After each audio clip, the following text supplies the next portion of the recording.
Енді бөліну кезеңіне келген жігіттің жағдайы қалай? Бұл жерде әйел қандай әйел болуы мүмкін? Түрлі әйел болуы мүмкін. Ол әйелге қарамайды, ол жігіт қозғалмайды деген сол жерден. Әйелі мінез көрсетуі мүмкін, әйелі еркелеуі мүмкін, әйелі қырсық болуы мүмкін, әйелі тыңдамайтын болуы мүмкін. Бірақ ол сол кезеңде тұрып жұмыс жасайды мен қарым-қатынас құрады. Бірінші кезекте ол не істейді? Өзін басқарады. Эмоцияға берілмейді, ашуын басқарады, ситуацияны басқарады, ана кісімен қарым-қатынасты басқарады. Қараңыздар, адамның ашуы, адамның сабырлы қай жерде білінеді? Проблема шыққан кезде экстренный жағдайларда білінеді. Көлікке отырсақ, қазір мысалға, осы көшеде жүрген кезде бәріміздің көлігіміз идеальный ходовкасы. Бірақ оның ходовкасының ақиқатын қашан білесіз? Жаман, ойқы-шүйқы шұңғырларға келген кезде көліктің өзі ақиқаты білінеді. Сықырлап, мықырлап, дұрыс па? Сол сияқты проблема болған кезде білінеді ғой сіздің жасыңыз негізі. Шын мәнінде айтса, бай шай ішіп отқанда, терапияның кезінде бәріміз кереметпіз ғой. Ал енді бұл жерде ақша табуды айтып отырмын, ол көп ақша табуы мүмкін. Оның жаңағы артына подписчиктері де көп болуы мүмкін оның. Подписчикпен есептелмейді деген ол. Лайктарымен шығарған постына қатысты. Бұл неге байланысты? Әйелмен дау кезінде немесе экстерный жағдайлар болады ғой, сол кезде білінеді екен ғой.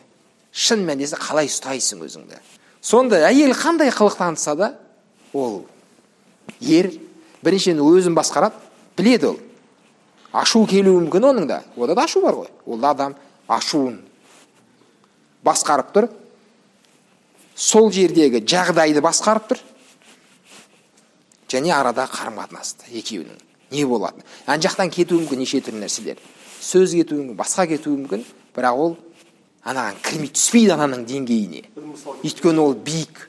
Немесе бөлінгенді, несін андай бір есею кезеңіне келген десек. Бала мен бала болмайды ол ән жерде. Маған әйелім, сен қай жақта жүрсің? Сағат бәленше не болды? Біз сені күтіп отқанымызға сен бар ғой неше күн, бір апта бойы сені балашаға көріп, саған өзі балашаға керек емес пе әлде? Балашаға келіп тастасайшы онда бізді деп сөйлеп бастады үйде кісі, иә? Мен бөліну кезеңінде болса, мен тыңдаймын ана жағдайда. Қаным қайнап тұр, дейік. Ұнап тұрған жоқ ма ана жағдай? Бірақ мен өзімді басқарып тұрмын да, тайталаспаймын, қашпаймын. Иә. Бір апта болмадым ба үйде? Болмадым, мойындаймын. Көңіл бөлмедім бе? Бөлмедім, мойындаймын. Бір айтпаймын мысалы. Мойындап тұрмын енді өзімді. Іштейді. Иә. Оның ішінде артық кетіп жатыр, жаңағыдай асыра сілтеп кетіп жатыр. Арасында маған тиіп кетуі мүмкін бір сөздер жаңағыдай. Өткен жолы да сөйткөсің сен. Ана жол ана уәде беріп, ол мен жарайды, ана туралы мүлдем жабылды ол, ұмытылды ол. Сен бар ғой да, сен да ішім айтып жатыр. Мысалға, бірінші кезекте мен естеп тұрмын, менің қылығым өзім ашуға берілмеймін.